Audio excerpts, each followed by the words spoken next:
Hello there, welcome to Ringgit Sense, the show where we talk about personal finance. I'm your host, Azaria Tagaya. Merdeka is just a few days away, and as we prepare to celebrate Malaysia's independence, we're going to be talking about what financial independence means in today's real-world challenges. You may be struggling with a student loan or paying your bills, or even just living from rent to rent monthly. In this day and age, is financial independence achievable, or is it just wishful thinking? Well, with us again in the studio today is licensed financial advisor Annie Hoare to talk to us about financial independence. Hi, Annie. Hi, Azaria. Thank you so much for joining us again on Ringgit Sense. Always a pleasure. Yes. As always, you're always ready to give us some good financial advice. So today, in conjunction with Merdeka, we want to know, first of all, about financial independence. What defines financial independence? I think for financial independence means different things to different people. For me, financial independence means that you do not let money control you. You control money. So it's about being debt-free. Okay, no debts, especially when you reach retirement, for example. And also having not to worry about paying for your food, your insurance, your daily expenses. So that's financial independence. Okay. Yeah. So being able to pay for yourself, for your own lifestyle wants and needs, and also not having any loans to pay off as well. Correct. Well, some people would say that financial independence is actually being free, not having to work and having to live off your assets, for example. So, and also retiring early. Some people say that retiring at 40, that is financial independence. What do you have to say about that? Okay, some people see financial independence like, I want to quit my job at 40, I want to travel around the world, you know. Whether that's possible, it comes back down to how do they plan towards it, all right? It's tough, to be honest, especially if you're a salary employee. It's really tough because every time your salary, your paycheck comes in, it's used to acquiring asset to pay for your expenses, pay for your daily expenses, and maybe savings and investing as well. But to save enough just for me to retire earlier than expected, it can be quite tough. Yeah, but the proper plan needs to be there if you want to. Yeah. Okay, so the thing is, people talk about financial independence and retiring early. So they put two of that together. So it spells FIRE. Financial independence, retiring early. So what if some of our viewers watching today are actually students or just finishing their tertiary education and they're entering the working world? So in order to work towards being financially independent, what do they have to start doing now? I think first thing is they have to ask themselves, what is financial independence to them? What the definition of it? So it's different for different individuals. Yeah, if the definition means I don't want to work at 40 years old, I want to travel, which means they would need a big sum of money, a big sum of asset that gives them a passive income which allows them to travel. But if they mean financial independence for them means I'm still going to work, I don't want to be working for money. I want to work for passion, which still gives me money, but may not be as much as my salary employee. So they need to know where they are, what is their definition. And then probably they need to start saving, investing, and also stop spending.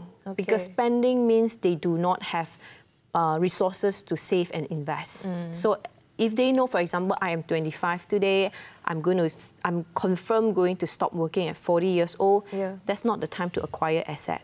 You need to know, you need to pay off your car loan as soon as possible. You need to really build your wealth rather than spending. And also maybe start having passive income, building passive income, or getting a second job, third job to actually save as much as possible. Because you're talking about I am now working for a very short period of time instead of a long, a long 40 years or 60 years, for example. Okay. So in order to have a comfortable financial situation later on in life, now is where you have to, instead, not just saving, but also in addition to that, you have to have a passive income if you can. Correct. Okay, let's talk about the saving. What are the steps towards saving enough so that you have a comfortable later in life? I always emphasize the 10%, right? The minimum 10% of savings and investment from your take-home pay. But if that is also quite tough to reach your retirement goal if you retire at 60 or 55. But if you say now I'm going to start, I want to reach my financial independence at 40, you need to save 2, 3, 4 times more than the 10%. Okay. So question is, are you able to do so? Because everybody has financial obligation. You have your housing loan, you have your tuition loan, your study loan, you have your expenses, your car loan, family obligations. So with that, it is hard to, even to put out 10% sometimes is already tough, let alone 40 times or 40% or 50% of what you're supposed to put. Okay. Yeah, so realistically speaking, to retire early or having financial independence early is a nice dream, but it is a dream that is not to say 100% impossible if you really put your plan and you put a financial roadmap to it. But it's very tough. It's going to be very tough. Okay. Yeah.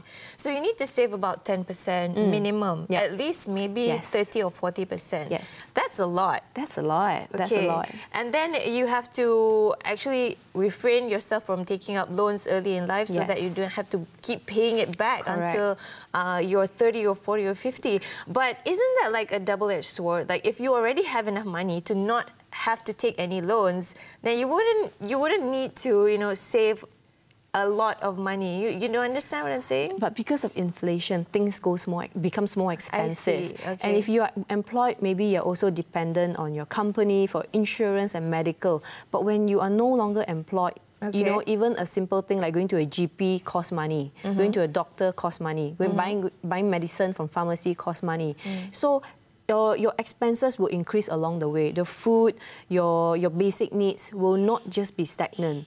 You can imagine the same plate of char kway teow that cost, I don't know, 350 last time, is no longer the same price. So let alone the next 10, 20 years. So you cannot base on your financial independence on the value today. You must account for the future inflation as well if you want to have financial independence to live on from 40 to 60 and to 80, whatnot. Yeah, because you're not working, for example, for the next 40 years. Yes, exactly. You're working towards that. Not having to work. Correct. Okay, and also aside from the prices of things that you mentioned just now, groceries, food, houses are also climbing in price. So in terms of housing or property, a lot of people, the dream is to actually own a home after you've worked a few years. Yes. After a car. Of course.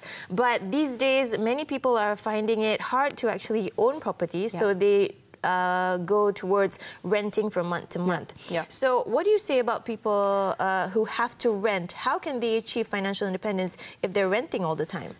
I don't think renting is a bad idea because renting, I was just talking to a friend yesterday, she rent the whole place, double story, 3 rooms, and she only rent for like 1,700 in Subang Jaya. Oh, that's a good deal. That's a good deal. She's lucky. Yeah, but if you were to buy a double story right now in Subang Jaya, you are putting aside a mortgage of easily 4,000 to 5,000. And that means if you rent 1,700, you still have a surplus of 2,300 or 2,500 to actually set aside for savings and investment and not be bogged down by a huge mortgage commitment and having not enough money to actually set aside for savings and investment. So renting is not a bad idea, especially in the early stage of your career.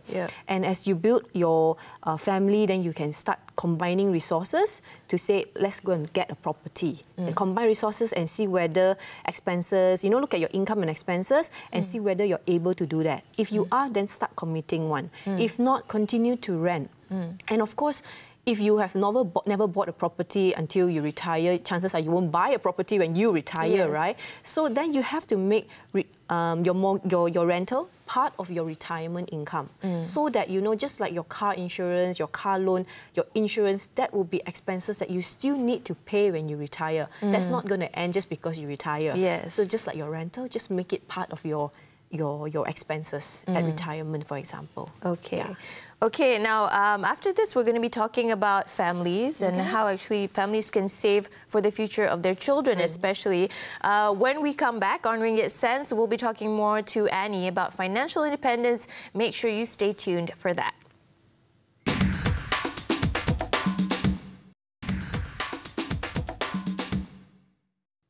Welcome back to Ringgit Sense, and we are still talking about financial independence, what it means to you and how you can actually achieve it with our guest in the studio, Annie Hoare. Now, thank you so much for joining us again, Annie. Now, we're continuing our discussion. Just now we talked about if you're just finishing your college education or university education and you're entering the workforce.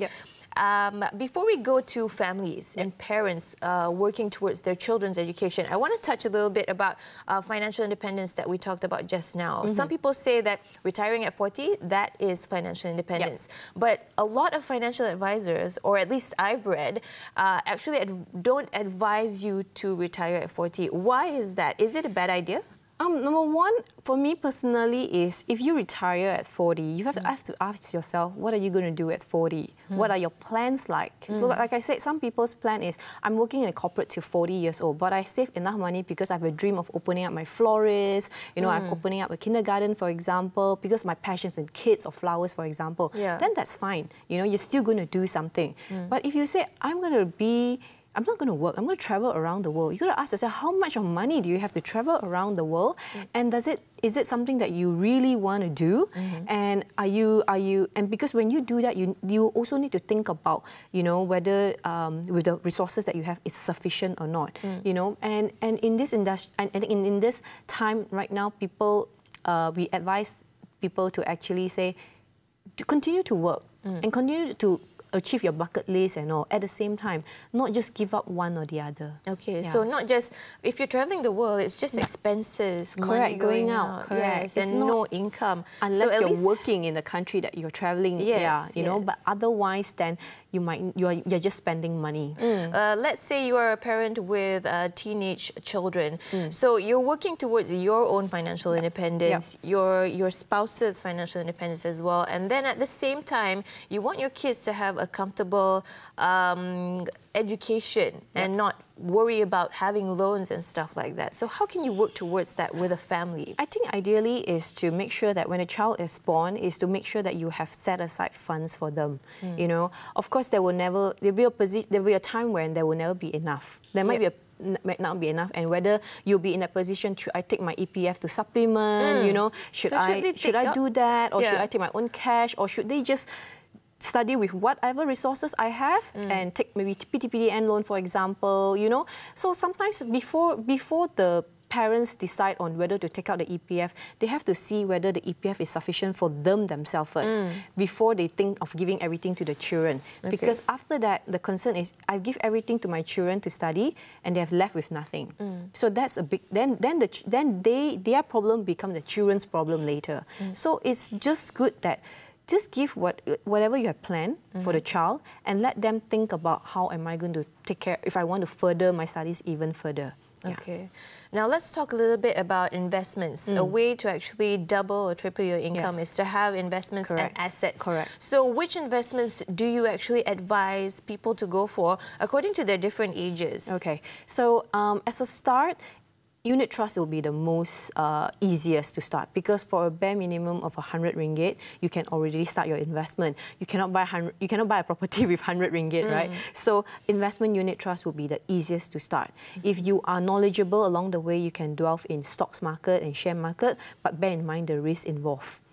So these are some of the things that you can, and as your income increases and you have more spending and ability, you have more resources, you can look into property investment as well. Okay. Some of our viewers, I'm sure, a lot of them have always commented on our Facebook page about not being able to save enough or wanting to know the methods of how they can actually make their money grow. So I'm sure that a lot of people cannot even dream of retiring at 40 and maybe even at 60 may not have enough to retire yet. So what would be your advice for them? I think coming back down to the fundamentals is always have the habit of 10%. The 10%, you must always remember minimum 10%, and this 10% is not from your EPF. You know, EPF, because EPF, when you employ, EPF also gives you and your contribution, So you do not count that.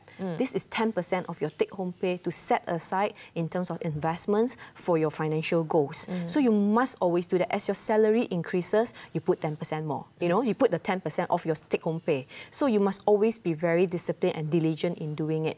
So nobody can, I mean, your financial advisor cannot pinpoint to you, hey, you know, your salary increase, you need to put, you must also tell your financial advisor that, oh, now I've got an increment, I can look like I can do another 200 ringgit more. So you need to take a proactive action to also speak to your financial advisor to do that. Yeah. So by doing that along the way, it builds your resources and becomes a habit already. So financial independence is not a problem if you set your mind to it as soon as you graduate and start that habit. Yes. So the problem is actually saving for a lot of people. Or investing. But that's the key, I guess, 10% at least, and if you can, more. Correct. Okay. And then delay as much, you know, spending and as much gratification spending as possible, as much as possible, so that you can accumulate the resources first, invest it, and slowly spend later. Yeah. So you work hard now, you suffer a little bit now, but you have an easy life later. Okay. Okay. Thanks so much, Annie, You're most for welcome. all your advice. As always, a pleasure to have you on the show and talk to us about saving money. Thanks. Thank you. Well, guys, we're going for another short break. When we come back, we have more for you on Ringgit Sense about running a business, so stay tuned.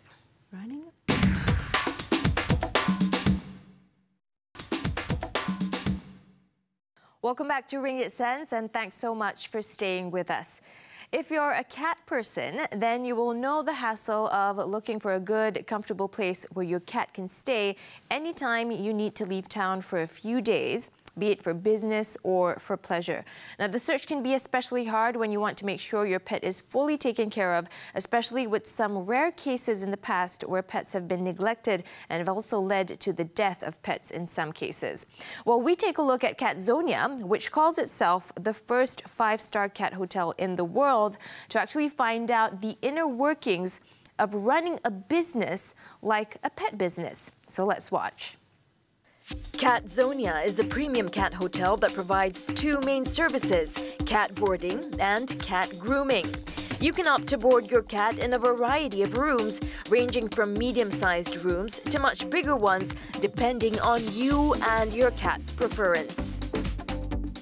So just like when we go to a hotel and we expect to get the VIP treatment, here they give your pets the VIC treatment, or treatment for very important cats. But the most important thing about Catzonia is they try to give your pets a feeling of being at home, like this is their second home, so that they feel more comfortable and being around all the other pets. Alright, Catzonia actually using a 5-star cat hotel tagline. Actually, we are embracing the premium services that we provide to our furry friends, our customers, so they can feel that they are sending their cats to the very cool place, that have a full facilities for their cats, which we are using the concept like home concept. Modern home concept, so their cats will feel like they are actually not going to a new place. Actually, they are going to their second home. So we call it as a 5-star hotel because we provide everything for their cats, and then they will feel like they don't feel guilty by sending cats while they are going holidays. When coming up with the idea for this business, Shahir and his team chose to address a gap in the current market. Alright, my background was an engineer, so I've done several projects, which our national mega project related to a railway project. So in 2014, I chose to venture into this kind of business, which is cat hotel business, because I found that there are huge gap between conventional cat hotel and premium cat hotel, because actually we are way behind compared to our neighboring countries. Our neighboring countries like Thailand, they actually way ahead of us. So I think in 2015, that is a good start for me and my team to venture into this premium cat hotel. Some of the rooms here are equipped with closed-circuit television cameras or CCTVs so that cat owners can watch and check on their pets from their smartphones. Using his expertise as a former engineer, Shahir and his team came up with the whole design of this modern cat boarding system, consisting of a good ventilation system and air conditioning, which was then integrated with the look and feel of that of a modern home. Shahir says his team is looking at the bigger picture and they're currently looking at ways to overcome financial roadblocks. One of the options currently on the table is crowdfunding. There's always we need a good financial support if we are creating a new business. But for us, to create a business is easy. But for us, we are creating an empire. We are creating an empire because we are not only creating one business, one shop, one branch, but we are looking to open up more than 10, more than 100 branch in future. So it's kind of for us it's kind of obstacle, but actually we are already found a solution for that. We are looking for people, the cat lovers, to we open up a crowdfunding package for people that they can chip in some money and then we can collaborate with them. In terms of crisis management, Shahir feels these can be overcome with proper vetting and training of employees.